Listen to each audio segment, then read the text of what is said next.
I think there are already some 8 million of Ukrainians in Europe already.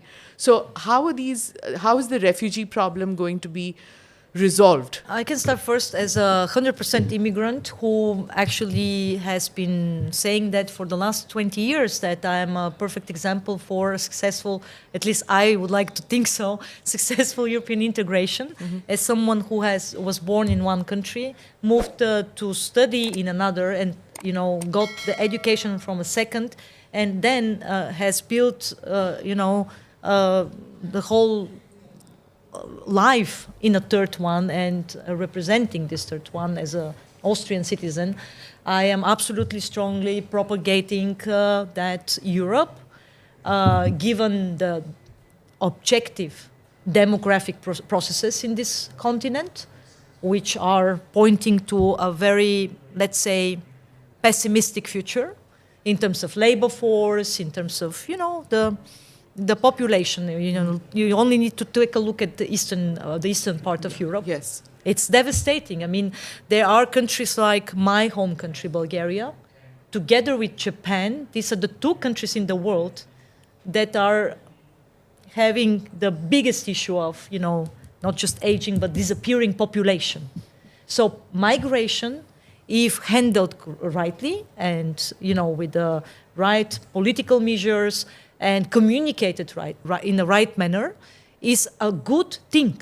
You can exercise political pressure on states by using the migration card. So you have two leverages. You have the domestic leverage, because you're exercising pressure on politicians, and then you have the external pressure. So this is also reality, but given the points that you made, climate change, conflicts, military, conflicts, wars, the migration is something that is here to stay, and it needs to be tackled in a right manner. I'll give you the final word. For the future waves, I think there has been for 3, 4, 5 years a lot of question on border control and the whole asylum process, make it faster, quicker. So I think when if refugees come or flows of people to Europe, I think it will be tackled.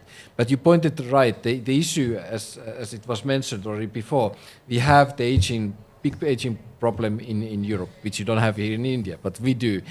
But for even knowing that, somehow we don't manage the immigration part. There is no really good case in Europe where this integration of the immigrants to the country itself is going very, very well. Sweden was considered one of the model countries for years. But actually, what happened? It fell apart. Yeah, basically, many issues were not discussed, and left. Things got accumulated. But that will be the challenge. And actually, there's a commission, heads of European Commission, and new leaders coming to India also to market Europe as a place to work, because the need is there. Why has foreign policy in the European Union been one of the least integrated elements? Defense and foreign policy are two of the main policies of in quite the core of a sovereign state. The power of the European Union is unity, and to speak on behalf of the 27. I mean, but I think that we have our problems, and the decision-making process is sometimes difficult. The negotiation is hard, but as you can see now in probably the major crisis in Europe since its foundation, at least in security terms, the European Union has been quite united in very difficult and tough decisions, like sanctions, like supporting the military effort of the Ukrainians. So it's possible, and we can work on this basis, and very successfully, by the way, in this crisis. It's according to my experience, it has been a very good example.